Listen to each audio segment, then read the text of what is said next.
नमस्कार। 42वें स्थापना दिवस की आप सब लोगों को ढेर सारी शुभकामनाएं। आज मन में सबके प्रश्न रहता है कि भारतीय जनता पार्टी विश्व की सबसे बड़ी पार्टी कैसे बन गई और इसके सिद्धांत क्या है। ऐसे ही कुछ मन में आपके भी प्रश्न होंगे, वह क्या है प्रश्न? हमारा तो प्रश्न यह है कि एकात्म मानववाद क्या है। देखिए, भारतीय जनता पार्टी एकात्मवाद के सिद्धांत पर चलती है। पूरी दुनिया में जब राजनैतिक परिदृश्य को हम देखते हैं तो कहते हैं कि राजनीति होती है लोक कल्याण के लिए, और लोक कल्याण में समाजवाद, पूंजीवाद, साम्यवाद के साथ साथ एक एकात्म मानववाद का उदय हुआ, जिसमें मानवतावादी दृष्टिकोण लेकर के देश की आजादी के बाद भारतीय जनता पार्टी ने जो काम किया उसको जनसंघ ने शुरू किया था। जनसंघ 1951 में जिसकी स्थापना पंडित श्यामा प्रसाद मुखर्जी जी, दीनदयाल उपाध्याय जी ने मिलकर के किया था, वह पार्टी आते आते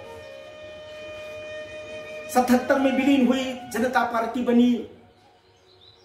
वहां से भी लोकतंत्र बचाने के लिए जो वह विलीनीकरण हुआ था, उसमें दोहरी सदस्यता के मुद्दे को लेकर के पुनः भारतीय जनता पार्टी का 6 अप्रैल 1980 को उदय हुआ और एकात्म मानववाद यह सिद्धांत लेकर के भारतीय जनता पार्टी राजनीति के क्षेत्र में उतरी।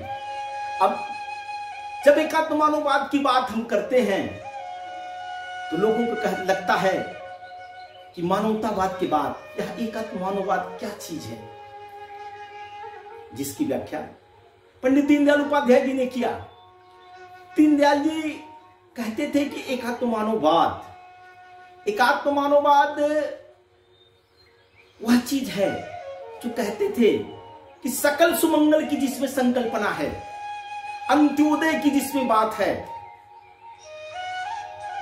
दीनदयाल जी जब कहते थे कि यह सृष्टि जो बनी है, इसमें व्यक्ति, परिवार, समाज, राष्ट्र, विश्व और सृष्टि, व्यष्टि से समष्टि तक की जो यात्रा की बात होती थी, तो इसमें कहीं ना कहीं आदमी दिग्भ्रमित होता था।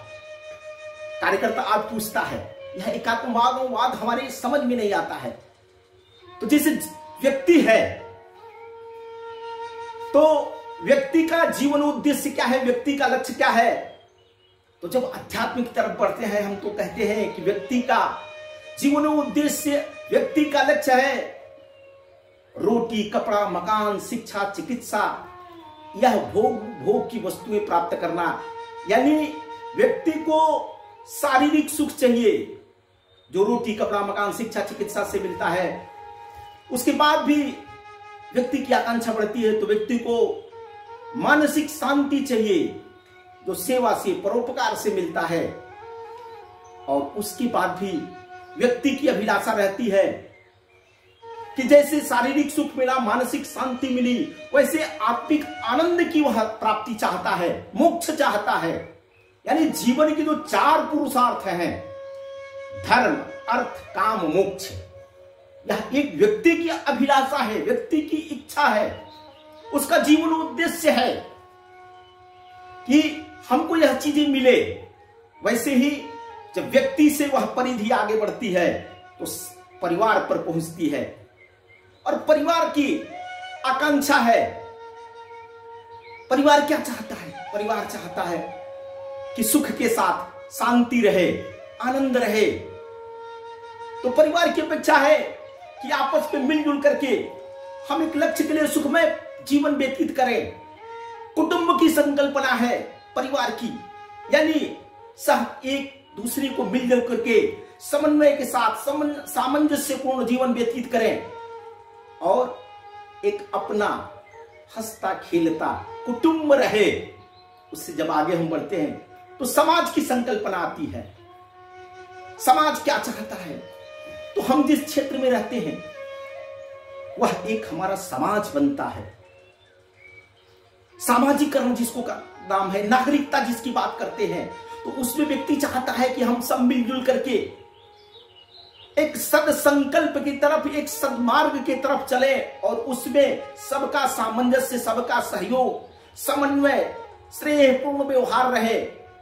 तो समाज की भी एक अभिव्यक्ति है कि एक सुंदर समाज चाहता है। वैसे ही जब राज्य की बात आती है तो कहते हैं कि राज्य कैसे बनता है, तो कहते हैं कि एक निश्चित जनसंख्या हो, निश्चित भूभाग हो, संप्रभुता हो, ऐसे कुछ बातें मिलकर के एक राज्य की कल्पना की जाती है। उस राज्य में जब संप्रभुता की बात होती है, उस राज्य को चलाने वाले राजा से लेकर के प्रजा तक कैसे चले, तो एक सुंदर सी संकल्पना राम राज्य की आती है। नहीं दरिद्र को दुखी न दीना, जहां सब सुखी हो, एक राजनैतिक ऐसा वातावरण हो जिसमें सबकी सुरक्षा हो सके, सबको शांति मिल सके। वैसे ही जब विश्व की बात आती है तो विश्व का जीवन उद्देश्य है कि विश्व का कल्याण हो, प्राणियों में सद्भावना हो,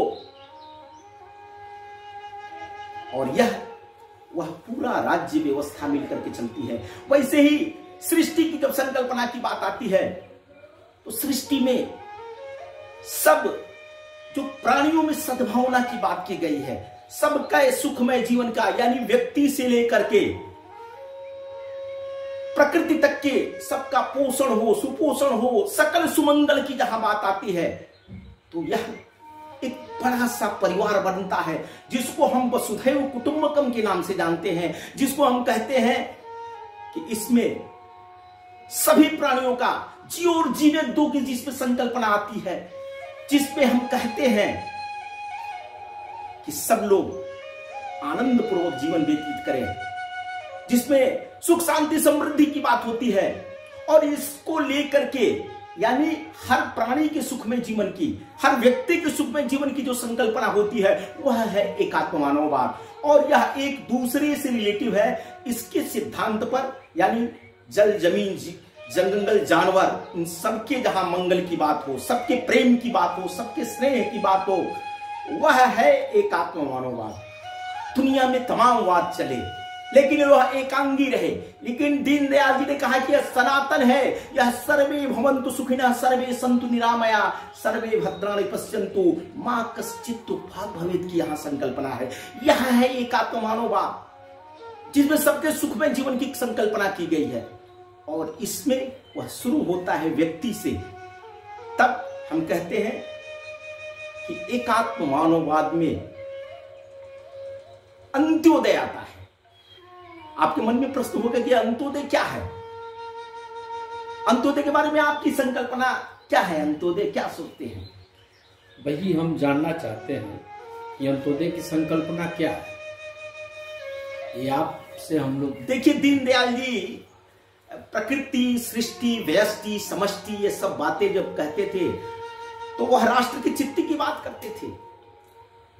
एक छोटी सी जब संकल्पना चलती है तो उसका विस्तार कहां तक होता है, उस बात को समझने की इसको अलग अलग लोगों ने अलग अलग प्रकार से व्याख्या किया है। जब अंतिम व्यक्ति की बात आती है तो व्यक्तियों में वह विकास के क्रम में सबसे अंतिम बिंदु पर जो खड़ा है, जिसको समाज में अभी भी रोटी, कपड़ा, मकान, शिक्षा, चिकित्सा, ऐसे सामान्य जीवन उपयोगी चीजें उपलब्ध नहीं है, तो उसका जीवन सुखमय कैसे बने, उसको भी यह सब चीजें उपलब्ध हो। आज नरेंद्र मोदी की सरकार उनको आवास दे रही है, उनको चिकित्सा की सुविधा दे रही है, उनको अन्न दे रही है, यानी वह भूखा न रहे, वह आवास में रहे, वह स्वच्छतापूर्ण जीवन व्यतीत करे, उसका भी जीवन मंगलमय हो। लेकिन दीनदयाल जी ने तो एकात्म मानववाद की बात किया, और एकात्म मानववाद में जब अंत्योदय की बात होती है तो वो छोटे से चींटी का भी जीवन सुखमय हो।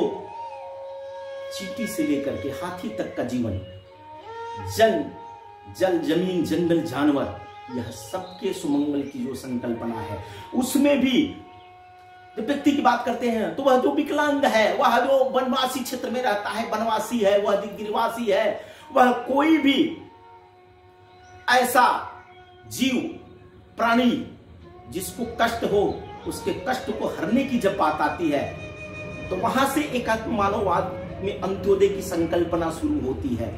यानी केवल व्यक्ति के लिए ही नहीं, तो हर प्राणियों में कैसे उसका जीवन सुखमय हो और उसके विकास में कहीं कोई बाधा न उत्पन्न करे, वहां से अंत्योदय चलता है। और आज जिस प्रकार से यह मोदी सरकार यह सब बातों को कर रही है, यानी कैसे एक मन की बात में मोदी जी जब करते हैं तो लगता है कि क्या क्या चीजें सोचते हैं, कैसे वह बालक के बारे में भी सोचते हैं, कैसे वह वृद्ध के भी बारे में सोचते हैं, कैसे वह जमीन जंगल जानवर के भी बारे में सोचते हैं, प्रकृति का संरक्षण कैसे होगा, तालाबों का संरक्षण कैसे होगा, जल सबके लिए उपलब्ध कैसे होगा, स्वच्छता सबके जीवन में कैसे आएगी, यह तमाम बातें कहते हैं। तो यह जो अंत्योदय है वह समग्रता का, विकास का अंत्योदय एक प्रथम पादान है। और आज जिस प्रकार से प्रयास चल रहे हैं, पूरी दुनिया हतप्रभ है कि आखिर भारत में यह सब चिंतन कैसे आया। यह सनातन चिंतन है। सर्वे भवन्तु सुखिनः, सर्वे सन्तु निरामया, सर्वे भद्राणि पश्यन्तु मा कश्चित् दुर्भाग् भवेत् का यह चिंतन है। और यह चिंतन पूरी दुनिया का जीवन सुखमय बनाने के लिए है। आज पूरी दुनिया कहते हैं कि युद्ध की स्थिति बन रही है विश्व में, तो भारत की तरफ देख रहा है कि भारत से शांति की धारा बहेगी, क्योंकि भारत ने दुनिया को शांति का संदेश दिया है, भारत ने दुनिया को प्रेम का संदेश दिया है, भारत ने दुनिया को विकास का संदेश दिया है। इस नाते से एकात्म मानववाद और यह अंत्योदय भारतीय जनता पार्टी का मूल है और इसको हर कार्यकर्ता मानता और समझता है और उस पर चलता है।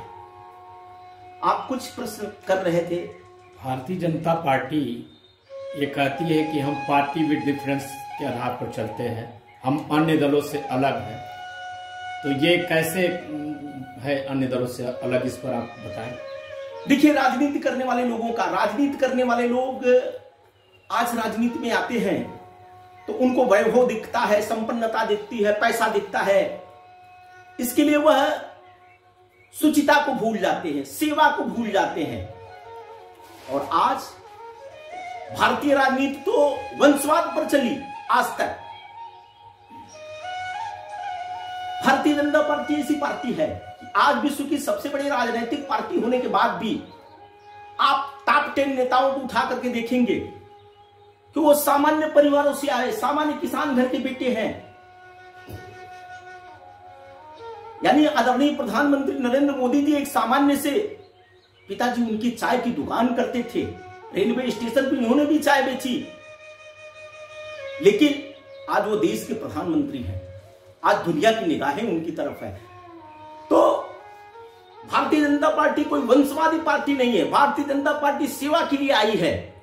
कहते हैं कि लक्ष्य अंत्योदय, प्रण अंत्योदय, पथ अंत्योदय, तेरा वैभव अमर रहे मां, हम दिन चारण रहे न रहे, यह उद्घोष है भारतीय जनता पार्टी का। अन्य दलों का ऐसा नहीं है।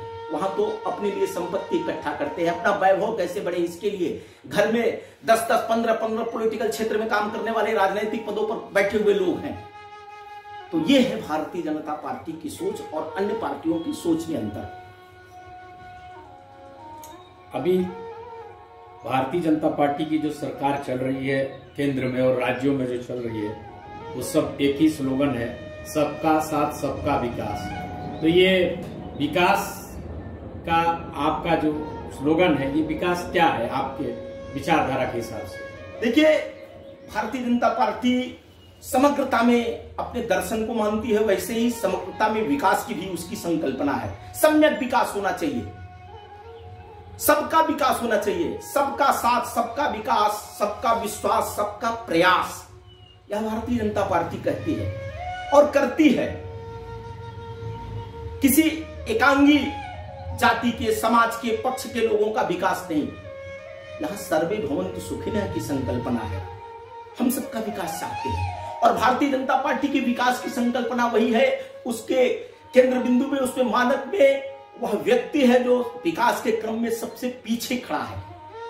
वह चाहता है कि विकास यानी उस व्यक्ति का विकास होना चाहिए जिसके घर में खाने के लिए अन्न नहीं है, शरीर पर वस्त्र नहीं है, और वह आज भी विकास से कोसों दूर है। उसका विकास कैसे होगा?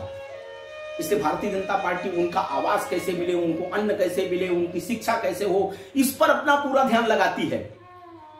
और विकास की संकल्पना जो है वह हमारी एकांगी नहीं है कि कुछ बड़े लोगों का विकास हो जाए, कुछ समाज के बीच के लोगों का विकास हो जाए। हम डेवलपमेंट तो चाहते हैं, लेकिन इस प्रकार का चाहते हैं कि उसमें सभी सुखी हो। और इस नाते से आज आप देख रहे होंगे कि वैज्ञानिकता को आधार लेकर के भारतीय जनता पार्टी आज अगर एयरपोर्ट बना रही है तो गांव की वह सड़क और गांव का वह शौचालय भी बनाने के लिए प्रयत्नशील है। तो भारतीय जनता पार्टी की विकास की संकल्पना में सब कुछ है। और यह देश तो सनातन राष्ट्र रहा है। यहां सम्राट अशोक से लेकर के अहिल्याबाई होलकर तक ऐसे तमाम जिनको राजा की उपाधि से भी ऊपर लोगों ने जिनको कहा कि यह देव पुरुष हैं, ऐसे ऐसे लोगों ने राज्य किया। फिर काल क्रमेण यह सब व्यवस्थाएं ध्वस्त भी हुई, फिर बनेंगी, फिर बिगड़ेंगी। कहते हैं ना कि राजनीति शास्त्र में जब पढ़ेंगे तो पढ़ाया जाता है कि राजतंत्र होता है, राजतंत्र चलते चलते निरंकुश तंत्र में बदल जाता है, और फिर वहां कुलीन तंत्र आता है। कुलीन तंत्र की भी जब व्यवस्था बिगड़ती है तो वह धनिक तंत्र में बदल जाता है। धनिक तंत्र से लोकतंत्र आता है, और लोकतंत्र भी जब ऐसा बिगड़ता है तो लोकतंत्र के बाद भीड़ तंत्र आता है, और भीड़ तंत्र के बाद भी फिर राजतंत्र आता है। यानी यह चक्र चलते रहता है राजनीति शास्त्र का। आप देखेंगे प्लेटो ने कहा, अरस्तु ने कहा, मार्क्स ने कहा, जिस क्लास की वो बात करते हैं, कहीं जाति की जो बात होती है, तो इसमें चाणक्य ने भी अपने अर्थशास्त्र में जिस प्रकार की भारत की आर्थिक व्यवस्था की बात की, पंडित दीनदयाल उपाध्याय जी ने अर्थायाम की जो चर्चा किया, यह देश गुलामी के कालखंडों में ऐसा हो गया कि दरिद्र नारायण की बात की जाने लगी कि दरिद्र नारायण की सेवा करिए। यह दरिद्र नारायण है, स्वयं विवेकानंद जी ने कहा कि सबको छोड़ करके दरिद्र नारायण की सेवा की जाए। यानी इस प्रकार की भी स्थिति हो गई। लेकिन इसके पहले भारत क्या था? तो भारत लक्ष्मी नारायण का देश था, जहां दूध घी की नदियां बहती थी। भारत का स्वर्ण युग था और रिद्धि सिद्धि यहां थी। लेकिन अगर आप सदमार्ग पर नहीं चलेंगे, सिद्धांत और व्यवहार में अंतर हो जाएगा। तो अरस्तु कहता था कि हर सिद्धांत अच्छा है, व्यक्ति ठीक होना चाहिए। जब व्यक्ति भारत का ठीक नहीं होगा, जब हमारे किसी भी दल का कार्यकर्ता अगर ठीक नहीं होगा, कार्यकर्ता के मन में जो विश्वास है, जो उसकी नीति है, रीति है, वह अगर ठीक नहीं हो गई, तो कोई भी पार्टी बहुत दिन तक शासन नहीं कर सकती है। और वह जिस सिद्धांत को लेकर के चले, वो सिद्धांत पूरे नहीं हो सकते हैं। सिद्धांत सबके अच्छे हुआ करते हैं, लेकिन व्यक्ति के ऊपर है कि उस व्यवस्था को चलाने वाला व्यक्ति कैसा है। आज समाज जीवन में यही विभेद है। जो कांग्रेस स्वतंत्रता के आंदोलन की लड़ाई को लड़ाई, सब लोग कांग्रेस के लिए जिंदाबाद का नारा है, उस कांग्रेस के लिए नारा आया कि कांग्रेस मुक्त भारत हो। यानी भ्रष्टाचार यानी कांग्रेसी कह देना पर्याप्त होता था। यानी हमारा कार्यकर्ता कैसा होना चाहिए, कार्यकर्ता के संस्कार कैसे होने चाहिए, उसके सिद्धांत पर चलने की प्रामाणिकता कितनी है। इसलिए भारतीय जनता पार्टी ने शुचिता की बात किया, अनुशासन की बात किया। हमारे कार्यकर्ता में वह शुचिता कैसे होनी है चाहिए। आज राजनीति में हम आ जाते हैं, राजनीति में आने के बाद थोड़े दिन बाद हमको धन वैभव दिखना चाहिए, हमको आगे पीछे गाड़ियां होनी चाहिए। इस संस्कृति को मोदी जी ने खत्म किया। लाल बत्ती निकल करके जिस प्रकार से हटी, तो एक अहंकार की जो राजनीति होती थी, एक कमाने की जो राजनीति होती थी, वह इस पार्टी ने बदला। यहां का कार्यकर्ता कहता है कि संगठन गढ़े चलो, सुपंथ पर बढ़े चलो, भला हो जिसमें देश का वह काम सब किए चलो। यह दूसरा कोई पार्टी का कार्यकर्ता नहीं करता है। अपने घर से आकर के प्रचार करता है, पार्टी के लिए काम करता है। उसका समक्ष वह भारत माता का चित्र है, जिसकी संकल्पना स्वामी विवेकानंद ने किया था।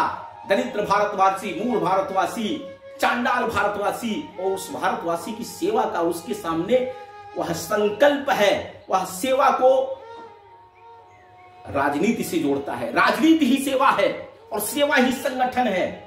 ऐसी बातें भारतीय जनता पार्टी ही करती है। और भारतीय जनता पार्टी का कार्यकर्ता अगर उसके अंदर सामाजिक संवेदना, सेवा, राष्ट्रभाव, राष्ट्रवाद अगर है, तो वह लक्ष्य की तरफ निरंतर बढ़ रहा है। इसलिए स्थापना दिवस पर अपना देवतुल्य कार्यकर्ता इस नाते से कहा जाता है कि उसके अंदर इस प्रकार के भाव हैं। वह चाहता है कि हम सब भारत मां की संतान हैं और भारत माता की सेवा में ही वो अपना जीवन व्यतीत करना चाहता है। और वह चाहता है कि हमारे कोई भी भाई दीन दुखी दरिद्र न रहे। इसलिए वह अंत्योदय की संकल्पना करके अंत्योदय के लिए काम करता है। और आज आपके मन में यह जो प्रश्नोपनिषद आ रहे हैं, यह बहुत अच्छे हैं। और भारतीय जनता पार्टी इसलिए आगे बढ़ रही है कि करोड़ों करोड़ों उसके कार्यकर्ता निस्वार्थ भाव से इस सेवा के काम में लगे हुए हैं। और आज दुनिया की सबसे बड़ी राजनीतिक पार्टी भारतीय जनता पार्टी 18 करोड़ की सदस्यता है। 1000 के आसपास जिसके पास विधायक हैं, 300 से ऊपर जिसके पास सांसद हैं, राज्यसभा के 100 से ऊपर जिसकी सदस्यों की संख्या हो गई है, आप 20% में जिसकी सरकार है, ऐसे भारतीय जनता पार्टी जिसके पास ऐसे सैकड़ों कार्यकर्ता हैं, जिसके पास हजारों ऐसे लोग हैं जो दिन रात भारत मां की सेवा में अपने को समर्पित करते हैं। और यह राष्ट्र तब कहा जाता है कि एक राष्ट्र श्रेष्ठ राष्ट्र बनने की तरफ अग्रसर है। आज मोदी जी, योगी जी के नेतृत्व में दुनिया की आंखें भारतीय जनता पार्टी की तरफ है कि आखिर यह कैसे शासन व्यवस्था चलाते हैं, कैसे ऐसे कार्यकर्ता निकलते हैं। और उसके केंद्र बिंदु में जो सनातन राष्ट्रीय स्वयंसेवक संघ का व्यक्ति निर्माण का काम है, वह व्यक्ति निर्माण का काम राजनीति के क्षेत्र में भी भारतीय जनता पार्टी करती है। एक छोटा सा प्रश्न ये कि जनसंघ से लेकर के भारतीय जनता पार्टी के इस आज के स्थापना वर्ष में कुल 70 साल हुए। इस 70 सालों में जो आपका एक कुछ प्रमुख मुद्दे थे, जिन मुद्दों को ऊपर जो है विपक्षी पार्टियां सांप्रदायिक होने का आपके ऊपर आरोप लगाती थी, आप उस मुद्दे में कितने सफल हुए आप उसको प्रभावी रूप से लागू करने में? देखिए, भारत सनातन राष्ट्र है, यहाँ अनेकों मत पथ संप्रदाय हैं। और हम कहते हैं कि भारतीय जनता पार्टी की यही एक विशेषता है कि भारतीय जनता पार्टी सर्वपंथ समादर की बात करती है। यह किसी भी पंथ के, किसी भी मजहब के लोगों के साथ कोई द्वेष नहीं रखती है।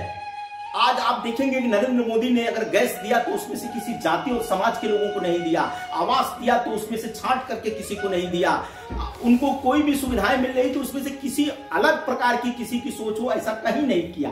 तो भारतीय जनता पार्टी जो है वह समानता की बात करती है, समरसता की बात करती है, सबके अंदर उसी ईश्वर के भाव को देखती है। और आप देखेंगे कि यह देश सनातन के साथ साथ सांस्कृतिक भी रहा है। और आज जब हम राष्ट्र की बात करते हैं तो राष्ट्र में सांस्कृतिक एकता और समानता, समरसता की बात होती है। जिस प्रकार से सांस्कृतिक उत्थान के लिए नरेंद्र मोदी जी और योगी जी ने काम किया, आज राम मंदिर बन रहा है, राष्ट्र पुरुष का मंदिर बन रहा है, आज काशी विश्वनाथ सज रहा है। काशी विश्वनाथ में कॉरिडोर आप जाकर के देखिए कभी कि लोगों का सांस्कृतिक उत्थान किस प्रकार से हो रहा है, सांस्कृतिक एकात्मता किस प्रकार से, यानी जिस गौ की सेवा की बात हम करते हैं, जिस गंगा की सेवा की, यानी नदियां पवित्र होनी चाहिए, जलाशय पवित्र होना चाहिए, यह सब भाव लेकर के भारतीय जनता पार्टी आज सांस्कृतिक एकात्मता को ठीक कर रही है। और उसके ऊपर वही संकल्प है एक राष्ट्र श्रेष्ठ भारत, एक भारत की जो बात है राष्ट्रीय एकात्मता की, इस पर चलने वाली यह भारतीय जनता पार्टी निरंतर बढ़ेगी। ऐसे आप सबके सहयोग से यही सब हमारी संकल्पना है। जय हिंद।